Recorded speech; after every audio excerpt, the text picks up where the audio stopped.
Good morning and welcome to Morning Movie News. First of all, I am coming down with a cold, and as you might already be able to hear, I'm getting kind of stuffy. So please forgive me during today's episode.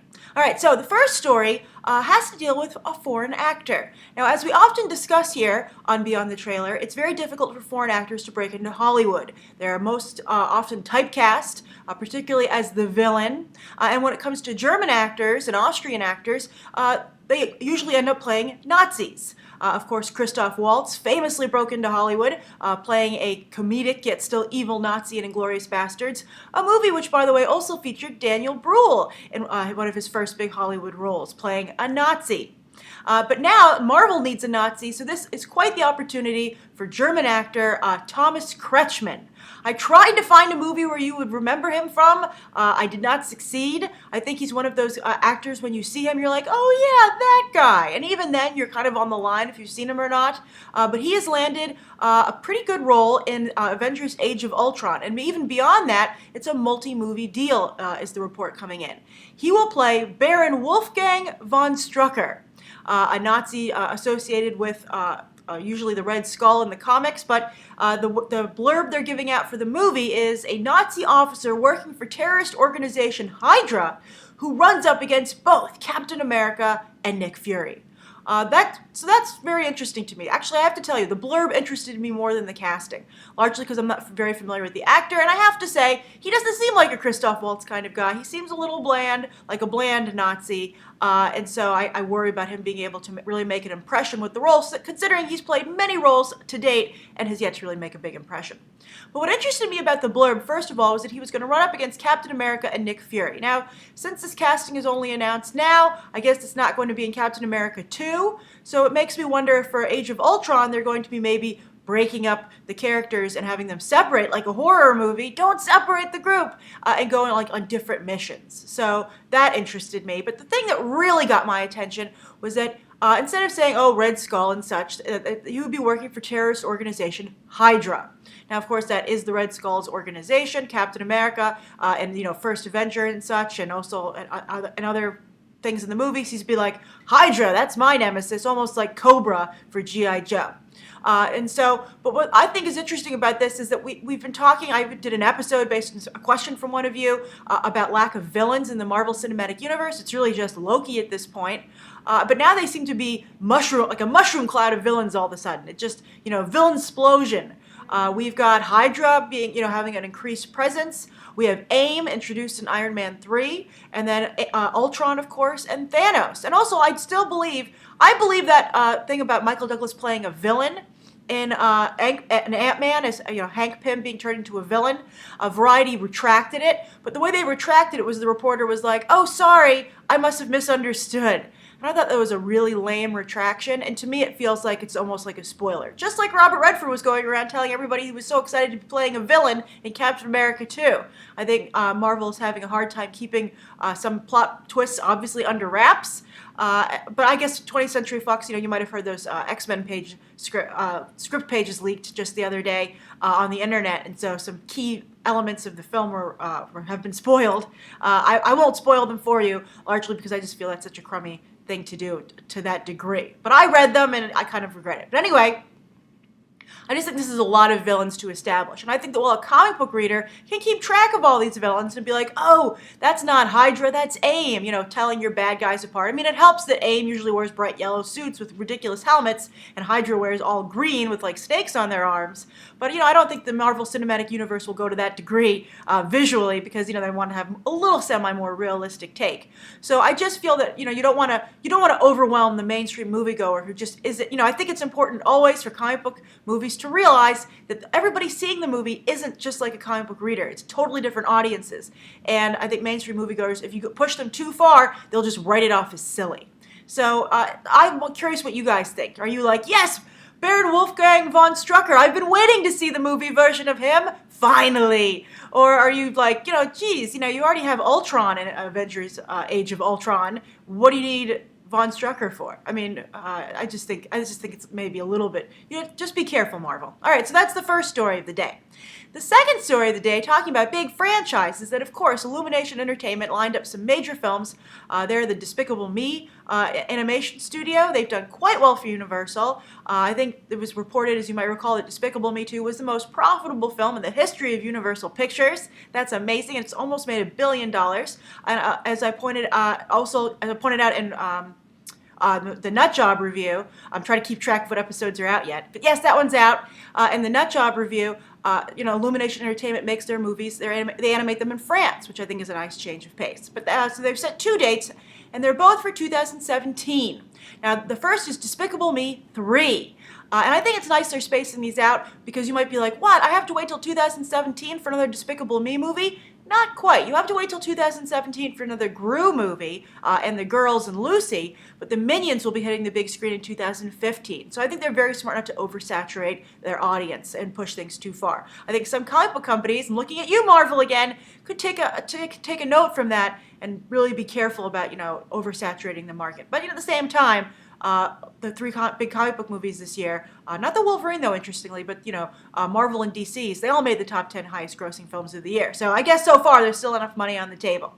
But the other movie that Illumination Entertainment announced was, I think, particularly interesting, and that they're going to be doing their version of The Grinch Stole Christmas. Now, of course, as you might recall, the Jim Carrey, Ron Howard film was quite successful. I think there were a lot of naysayers when it first came out, people like purists, and Dr. Seuss's Widow was one of them, not very happy with the results. But it is the highest grossing Christmas movie of all time. It's made $260 million domestically, and because that was back in the day when foreign grosses weren't quite the juggernaut that they are today, it made $345 worldwide. I think maybe in today's market with 3D and such, it probably would have done a little better. But still, no other Christmas movie's been able to beat it since. However, can this Grinch remake do so? Now, the reason they're able to do it, as I reported about a year or so ago, was that Dr. Seuss's Widow is so happy with the Illumination Entertainment's treatment of the Lorax that she's given them permission to go forward adapting more of her late husband's work. So you're going to be seeing Dr. Seuss, a lot more Dr. Seuss, which I'm sure Universal loves. They have that Dr. Seuss Seuss Landing land in their Universal theme park, at least in Florida. So I think that, Islands of Adventure. There's California Adventure at Disneyland. Okay, Islands of Adventure in Orlando. But so I'm sure they're happy to see more Dr. Seuss, content coming out to further drive that and make it seem current and relevant. And I think Illumination Entertainment did do a good job with the Lorax. However, yet again, there was an argument with a lot of purists not liking that film. I was in the camp that really liked it, and I'll never forget it because when the lights came up after seeing the movie, there was a little girl and her parents sitting in front of me, and she turned to one of her parents and said, "That was a good movie." And I just thought that was great. I thought that was wonderful. I liked that she articulated it so concisely, and that it was a simple fact. She had a good time. And I thought it had also one of the most brilliant songs in an animated film I'd ever seen. I forget the name of it. It's like I'm Not Bad or something. It's sung by Ed Helms. It's really good. I really like that film a lot. So I'm excited to see what they do with the Grinch. I'm excited how they can make it different than the Ron Howard, Jim Carrey version, which I think is still so stuck in people's minds. I watch it almost every year. I like it. I think it's a good movie. But it'll be. I think that they'll put music, obviously more music into it. Although the first one had some good music, and also who can repeat Jim Carrey's performance? I think that's gonna be very difficult. And they might be better off maybe just getting Jim Carrey to come back. I wonder if that's on the table. Jim Carrey could certainly use the gig and the money. I remember a long time ago he held up a toilet paper roll during an interview, and he said I could come to the studios and say I want to make this into a movie, and they'd let me. How he has fallen into the toilet. All right, so that's the second story of the day. The third story, I want to talk about something I addressed yesterday in my Oscars nomination reaction video. And I said I'd kind of had an epiphany as to why Saving Mr. Banks isn't doing better, particularly at the box office. And I said, oh, well, I don't want to talk about it here. I'll talk about it in Morning Movie News. And I was really happy that a number of you picked up on that and were curious to hear my thoughts on it, so I didn't want to make you wait. So basically, I was walking to work the other day, and I was like, oh, that, it was before the nominations even, and I was like, that's Saving Mr. Banks.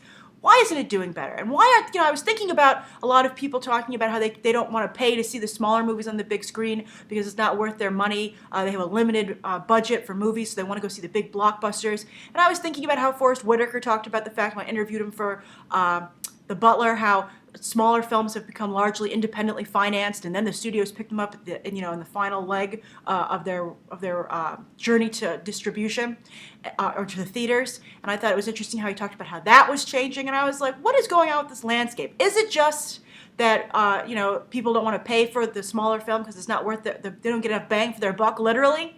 Is that all it is? And I was thinking about it, and all of a sudden it occurred to me, I was like, well, look at television. Look how popular television is. A lot of you asked me to review the Game of Thrones Season 4 trailer. I'm kind of on the edge on that because, I think it largely covers movies here and just things that are related directly to film. I guess I could argue that because I feel this is what my thesis is, that television, high-quality television, particularly on pay cable and just basically cable, basic cable, I guess, AMC and FX, which you don't have to pay to watch those. I think that the success of that sophisticated level of storytelling and Netflix is coming into the game, and that they have so long to tell these really expansive, in-depth stories because they have hours. You have like a 13-hour movie on your hands, basically. That's what's killed smaller films. I wrote myself a note here, TV killed the mid-range movie. And I think that's true. I think that there's such great level of quality because of the money that's being spent, the talent that's there, that writers are the ones that lead when it comes to television, which is a totally different scenario than movies. Writers are the least respected pretty much when it comes to film because they're usually not on the set. It's like, thank you for the script, bye, see you. Whereas, writers are often the showrunners on a television show. They have more control than the director. So you have better quality adult entertainment on TV.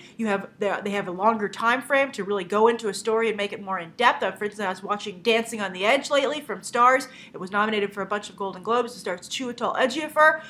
It was on BBC originally. Very good miniseries, but it's like 4 to 5 episodes, and that's like much longer than a movie. So it can really draw out an interesting story.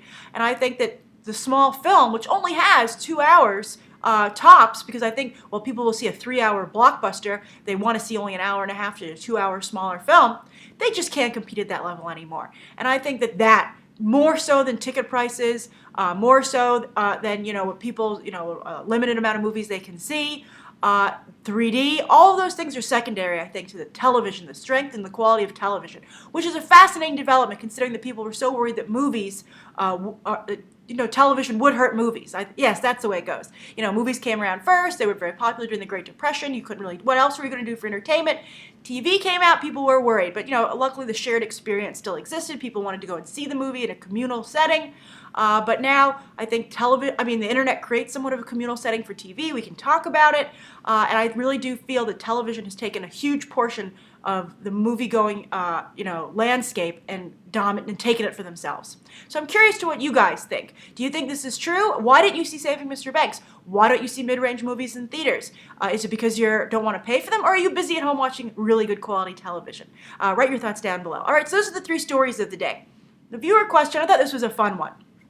This one comes from Grant Rollins. And Grant says, "Hi Grace, question, smiley face." I love the smiley faces. What's your preferred season for films and why?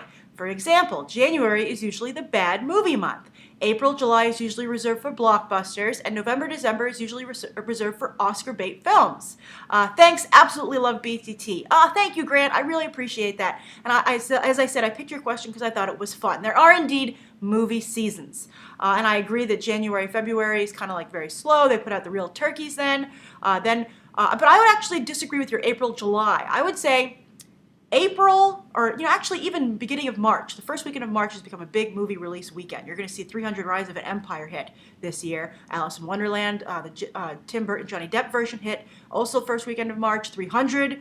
The first one, Watchmen, big Zack Snyder weekend. So I think that first weekend in March through the first weekend of, basically through May. That actually is my favorite time of year for going to movies. But let me finish doing the season. So then you have July, June and July, which are like your the heat of the summer. Then you get more of the big, huge blockbusters that people feel are almost a sure bet. Or actually the movies that couldn't get a release date in May, they all try and come out during that, June, July season. Then August is usually a wild card. That's when Hollywood puts out the movies they think could be big, but they're not sure. So they roll the dice in August. September, and September is actually another kind of a slow month. Usually it's for people go and see all the summer movies they missed, and also it's when Oscar movies start to come in. September, October is becoming a little bit of an early window for Oscar movies.